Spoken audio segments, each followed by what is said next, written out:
Medina வாழ்க்கையில் அழைப்பு மற்றும் போரின் கட்டங்கள். மதீனா வாழ்க்கையை 3 காலகட்டங்களாக பிரிக்கலாம். முதலாவது, இஸ்லாமிய சமூகத்திற்கு அடித்தளம் அமைத்தல், இஸ்லாமிய அழைப்பு பணியை உறுதிப்படுத்தல். இக்காலகட்டத்தில் மதீனாவிற்குள் பெரும் குழப்பங்களும் பிரச்சனைகளும் ஏற்பட்டன.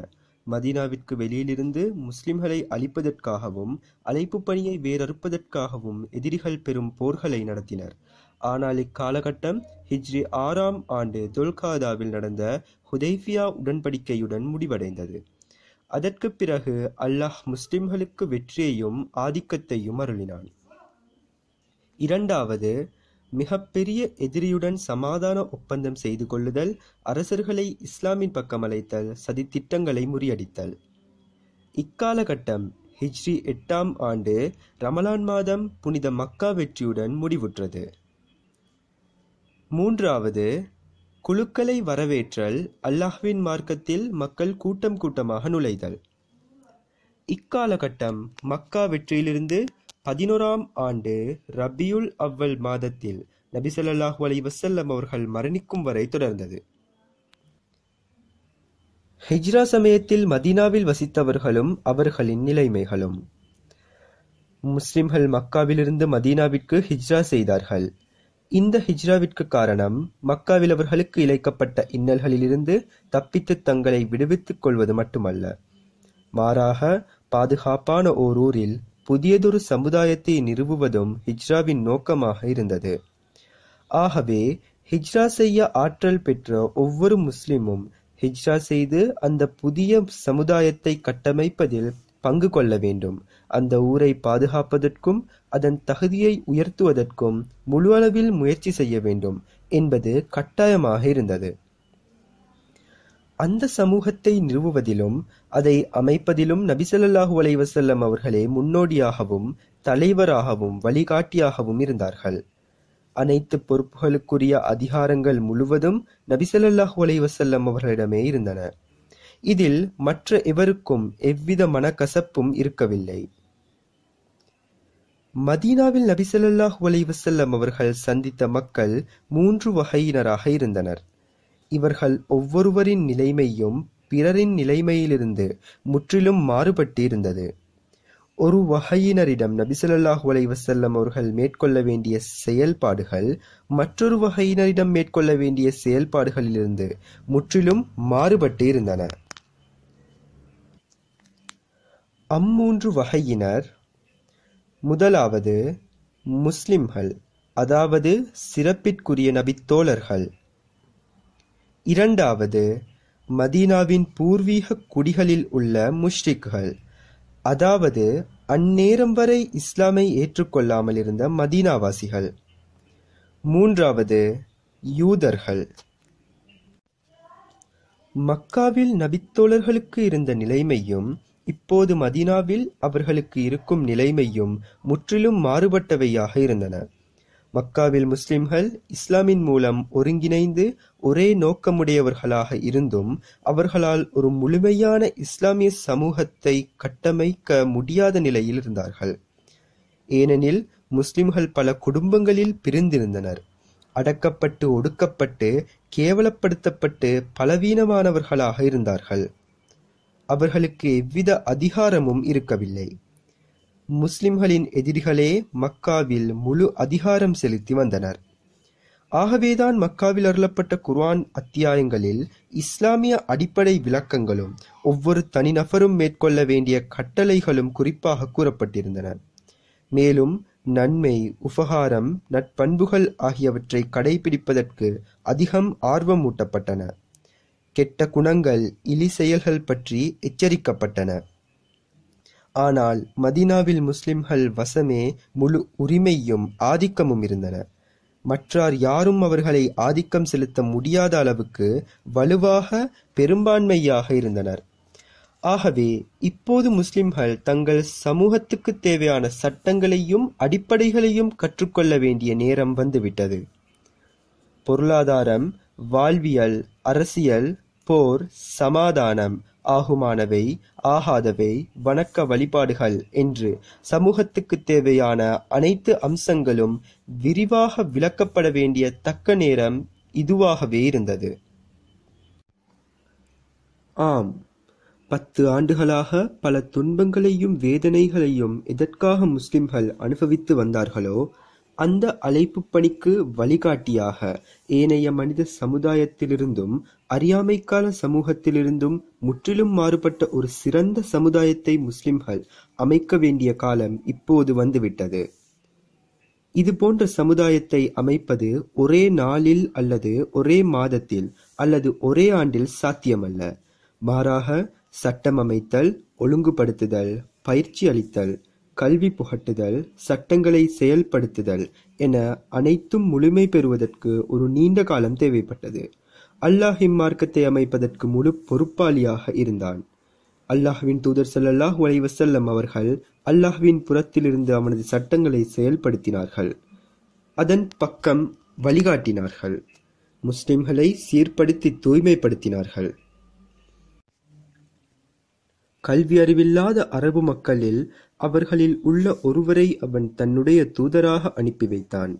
அவர்கள் இதற்கு முன்னர் பகிரங்கமான வழிகேட்டிலிருந்த போதிலும் அத்தூதர் அவர்களுக்கு அல்லாஹ்வுடைய வசனங்களை ஓதி காண்பித்து அவர்களை பரிசுத்தமாக்கி வைத்து அவர்களுக்கு வேதத்தையும் ஞானத்தையும் கற்றுக் கொடுக்கிறார். நபித்தோழர்கள் தங்கள் உள்ளங்களால் நபி ஸல்லல்லாஹு அலைஹி வஸல்லம் அவர்களின் கட்டளைகளை ஏற்றுக்கொண்டார்கள். குர்ஆனின் வசனங்கள் மூலம் தங்களுக்கு இடப்படும் சட்டங்களை முழுமையாக பின்பற்றியதுடன் அதன் மூலம் மனமகிழ்ச்சி அடைந்தார்கள். உண்மையான நம்பிக்கையாளர்கள் யாரென்றால், அல்லாஹ்வை அவர்கள் முன் நினைவு கூறப்பட்டால் அவர்களுடைய உள்ளங்கள் பயந்து நடுங்கிவிடும். அல்லாஹ்வுடைய வசனங்கள் அவர்களுக்கு ஓதி காண்பிக்கப்பட்டால் அவர்களுடைய நம்பிக்கை மென்மேலும் அதிகரிக்கும். அவர்கள் தங்கள் இறைவனையே முற்றிலும் நம்பியிருப்பார்கள். இங்கு இதுபோன்ற விஷயங்களை ஆராய்வது நம் நோக்கமல்ல. எனவே நாம் இங்கு தேவையான அளவிற்கு மட்டும் கூறுகிறோம். இஸ்லாமிய சமுதாயத்தை உருவாக்குவதுதான் இஸ்லாமிய அழைப்பு பணி மற்றும் முஹம்மது நபி ஸல்லல்லாஹு அலைஹி வஸல்லம் அவர்களின் தூதுத்துவத்தின் அடிப்படை நோக்கமும் குறிக்கோளும் ஆகும். இதுதான் முஸ்லிம்களுக்காக நபி ஸல்லல்லாஹு அலைஹி வஸல்லம் அவர்கள் செய்த மிக மகத்தான பணியாகும். இது அவசரமாக செய்து முடிக்க வேண்டிய தற்காலிக பணி அல்ல, மாறாக இது அடிப்படை பிரச்சனையாகும். இதை முடிப்பதற்கு பல காலங்கள் தேவைப்படும். ஆனால் அங்கு உடனடியாக தீர்க்கப்பட வேண்டிய பல அவசர பிரச்சனைகளும் இருந்தன. அதில் மிக முக்கியமானது அப்போதைய முஸ்லிம்களின் நிலைமை. அவர்கள் இரு வகையினராக இருந்தனர். ஒரு சாரார் தங்கள் சொந்த பூமியில், சொந்த வீட்டில், சொத்து சுகங்களுடன் இருந்தனர். இவர்களுக்கு ஒரு சராசரி மனிதனுக்குரிய கவலையை தவிர வேறு கவலை இருக்கவில்லை. இவர்கள்தான் மதீனாவாசிகளான அன்சாரிகள். இந்த மதீனாவாசிகளுக்கிடையில் கடுமையான பகைமையும் சண்டையும் இருந்து வந்தது. மற்றொரு சாரார் முஹாஜிர்கள், நாடு துறந்தவர்கள். அவர்களுக்கு சொந்த நாடும் இல்லை, சொந்த வீடும் இல்லை. வாழ்வதற்குண்டான எந்த வாழ்வாதாரமும் அவர்களுக்கில்லை. தங்கள் உயிரை காப்பாற்றிக் கொண்டு மக்காவிலிருந்து மதீனாவிற்கு தப்பி வந்தவர்கள். இவர்கள் எண்ணிக்கையில் குறைவாக இருக்கவில்லை, மாறாக ஒவ்வொரு நாளும் இவர்களது எண்ணிக்கை கூடிக்கொண்டே இருந்தது. அல்லாஹ்வையும் ரசூலையும் நம்பிக்கை கொண்ட ஒவ்வொருவருக்கும் மக்காவை விட்டு மதீனாவில் குடியேற அனுமதிக்கப்பட்டிருந்ததால் ஒவ்வொரு நாளும் முஹாஜிர்களின் எண்ணிக்கை கூடிக்கொண்டே சென்றது. மதீனாவில் செல்வ வளங்களும் அதிகம் இல்லாததால் மதீனாவின் பொருளாதாரம் மிகுந்த பாதிப்படைந்தது. இந்த சிரமமான நெருக்கடியான நேரத்தில் இஸ்லாமிற்கு விரோதமான சில சக்திகள் முஸ்லிம்களுக்கு பொருளாதார தடையை ஏற்படுத்தின. இதனால் மதீனாவிற்கு இறக்குமதியாகும் பொருட்களும் வருவாய்களும் குறைந்தன. நெருக்கடி மிகுந்த சிரமமான சூழ்நிலைகள் உருவாயின. இரண்டாவது வகையினர் மதீனாவின் பூர்வீக குடிமக்களிலுள்ள முஷ்ரிக்குகள், இணை வைப்பவர்கள். இவர்களிடம் முஸ்லிம்களை ஆதிக்கம் செலுத்துவதற்கான எந்த அதிகாரமும் இருக்கவில்லை. அவர்களின் உள்ளங்களில் இஸ்லாமை பற்றி பல சந்தேகங்கள் இருந்தன. தங்கள் மூதாதையர்களின் மதத்தை விட்டுவிடுவது தங்களுக்கு உகந்ததா என்று யோசித்துக் கொண்டிருந்தனர். ஆனால் இஸ்லாமிற்கும் முஸ்லிம்களுக்கும் எதிராக எந்தவிதமான விரோதத்தையும் குரோதத்தையும் சூழ்ச்சியையும் தங்கள் உள்ளங்களில் மறைத்திருக்கவில்லை. சில காலங்கள் தான் இவ்வாறு கழிந்திருக்கும். அதற்குள் இவர்களும் இஸ்லாமை தழுவி தங்கள் வழிபாடுகளை அல்லாஹ் ஒருவனுக்கே ஆக்கிக் கொண்டார்கள். இவர்களில் சிலர் மட்டும் நபி ஸல்லல்லாஹு அலைஹி வஸல்லம் அவர்களுக்கும் முஸ்லிம்களுக்கும் எதிராக விரோதம் கொண்டிருந்தனர். ஆனால் அவர்களால் முஸ்லிம்களை எதிர்க்கும் அளவிற்கு சக்தி இருக்கவில்லை. சூழ்நிலைகளை கருதி முஸ்லிம்கள் மீது தங்களுக்கு அன்பு இருப்பதாக காட்டிக்கொண்டனர். இவர்களில் மிக முக்கியமானவன் அப்துல்லா இப்னு உபை என்பவன் ஆவான். புவாஸ் என்ற யுத்தம் நடந்ததற்கு பின் அவுஸ் கஸ்ரஜ் ஆகிய 2 கிளையினரும் சேர்ந்து தங்களுக்கு ஒரு தலைவரை நியமித்துக் கொள்ள ஆலோசனை செய்தனர். அதன்படி அப்துல்லா இப்னு உபையை தங்கள் தலைவராக ஆக்கலாம் என்று முடிவு செய்திருந்த சமயத்தில் நபி ஸல்லல்லாஹு அலைஹி வஸல்லம் அவர்கள் மதீனாவிற்கு வந்துவிட்டதால் மதீனாவாசிகள் இவனை கைவிட்டு நபி ஸல்லல்லாஹு அலைஹி வஸல்லம் அவர்களின் பக்கம் திரும்பிவிட்டனர். எனவே நபி ஸல்லல்லாஹு அலைஹி வஸல்லம் அவர்கள் தாம் தனது தலைமைத்துவத்தை பறித்து கொண்டார் என்று அவர்களின் மீது மிகவும் கோபமாக இருந்தான். இருந்தாலும் சூழ்நிலைகளை கருதியும் எஞ்சியிருக்கும் கண்ணியத்தையும் இழந்து விடுவோம் என்ற பயத்திலும் பத்ர் போருக்கு பின்பு தான் இஸ்லாமை ஏற்றுக்கொண்டதாக அறிமுகப்படுத்தினான். ஆனால் உள்ளத்தில் நிராகரிப்பையே மறைத்து வைத்திருந்தான்.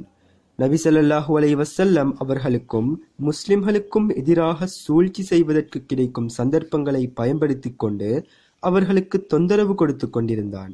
இவன் தலைவனானால் தங்களுக்கு பதவிகள் கிடைக்கலாம் என்று நப்பாசை கொண்டிருந்த இவனது தோழர்களும் இவனின் தீய திட்டங்கள் நிறைவேற இவனுக்கு உறுதுணையாக நின்றனர்.